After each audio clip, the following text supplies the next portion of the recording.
증권노동자 단결투쟁 금융공공성 쟁취하자. 옵티머스 사모펀드 사태 금감원은 책임지고 해결하라.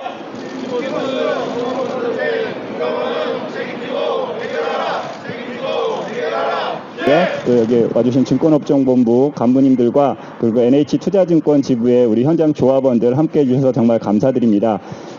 저희 전국 사무금융서비스 노동조합은 지금 최근 금융감독원의 운영사 관리감독 실패로 촉발된 옵티머스 자산운용의 사기운영 실패에 금감원의 책임을 묻고 또 그에 따라 신속하고 조치 있는 실질적인 조치를 촉구하는 기자회견에 우리는 이 자리에 섰습니다.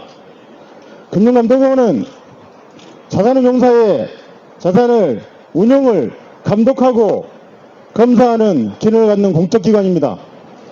이러한 금융감독원이 제대로 된 검사와 감독 기능을 가지고 있었다면, 이 기능이 제대로 발휘했다면 오늘날의 이 라임 사태부터 시작해서 현재의 옵티머스 사기펀드 사태까지 발생하지 않았을 것입니다.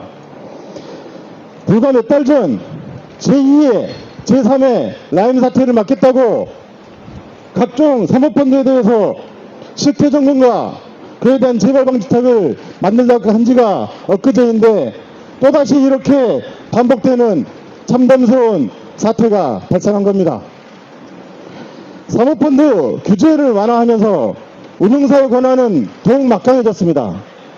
하지만 이러한 운용사의 불법적인 운용에 대해서 관리감독 및 방지 대책을 마련하지 않았기 때문에 이번에 옵티머스 사태가 발생한 겁니다.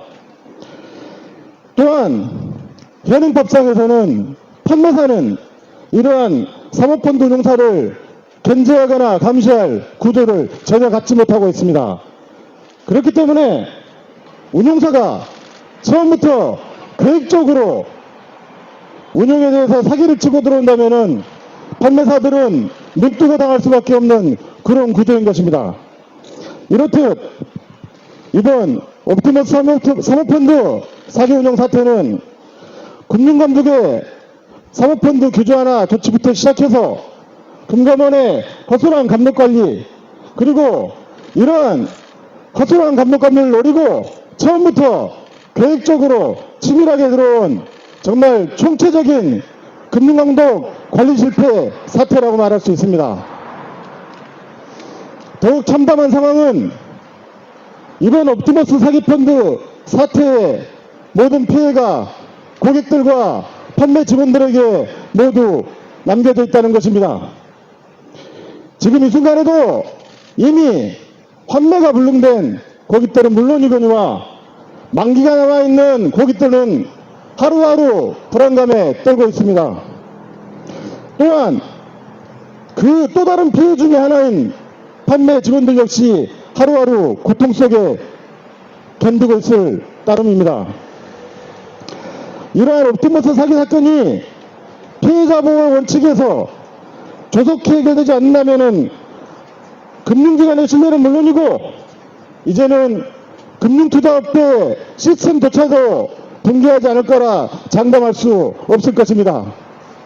그렇기 때문에 금감원은 이 옵티머스 운용 사기 사건에 대해서 조속히 대책을 내놔야 될 것입니다. 금융위원회와 금융감독원이 서로 네 탓이다, 내 탓이다 서로 떠안고 시간을 버릴 수 없습니다. 검찰의 수사만을 지켜보고 더더욱 기다려서는 안 될 것입니다.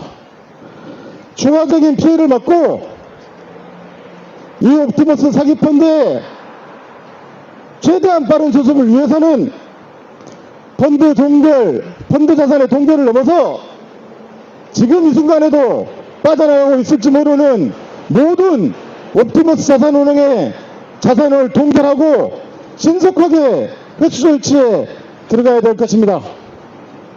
또한 1분 1초가 고통스럽고 불안한 피해자들을 위해서 금감원이 가지고 있는 금융소비자 보호대책의 역할에 충실해서 또 다른 특단의 대책을 내놓아야 할 것입니다. 오늘은 기자회견으로 이 자리에 섰습니다.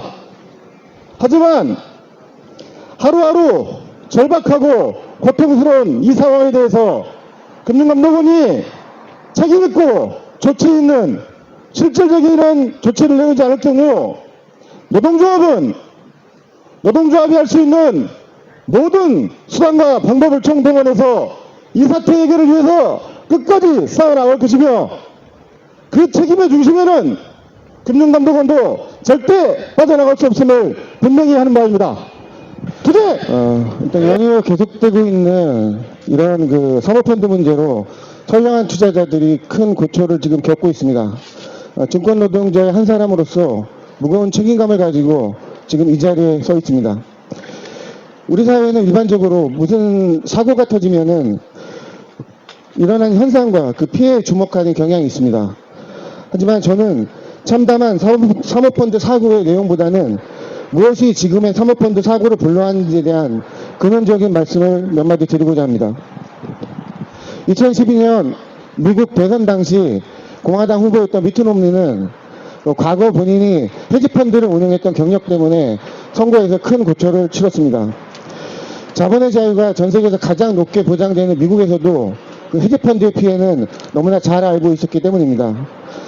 펀드 수익 극대화에 매몰된 헤지펀드들은 멀쩡한 기업을 인수해서 쪼개 매각하면서 그 소속되어 있는 노동자들을 해고하고 계약직으로 전환하고 그리고 그런 그 노동 조건을 악화시키는 것에 대해서는 아무런 고려 대상도 아니었기 때문입니다. 박근혜 정부는 이런 미국의 헤지펀드가 무척 부러웠나 봅니다. 2015년 자본시장에 활력을 불어넣는다는 미명하에 자본시장법을 개정하고 금융시장의 안정성과 공공성을 위해 그나마 있던 사모펀드에 대한 모든 규제를 완화 또는 폐지하였습니다. 사모펀드 설립을 허가해서 등록제로 전환하고 최소 자본금도 3분의 1로 축소하고 사모펀드 투자자 자격도 1억으로 하향하였습니다.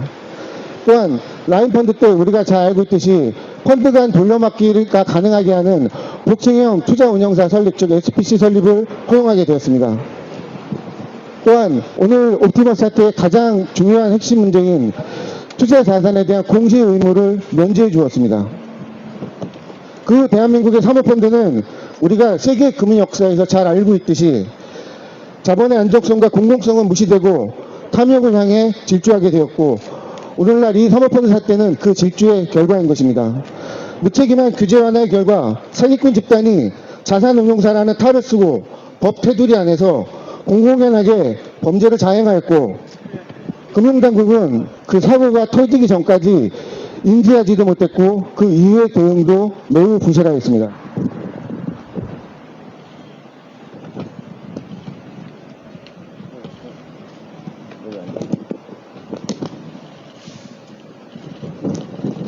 지난 4월 27일 사모펀드 사태가 불능 사태가 계속되자 금융위는 사모펀드 제도 개선 방안이라는 사안을 발표하였습니다.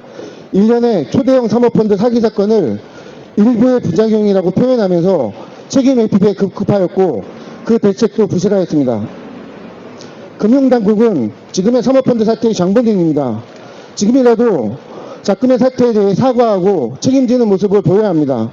또한 투자자들의 피해를 최소화하기 위하여 금융당국은 신속하게 사모펀드와 그 관계자들의 자산을 파악하고 동결해야 합니다. 또한 지난한 시간이 소비되는 손실액 산정과 과실 비율을 따지기 전에 추정 손실액 제도를 도입하여 신속하게 손실액을 추정하고 보상하는 자세를 보여야 할 것입니다.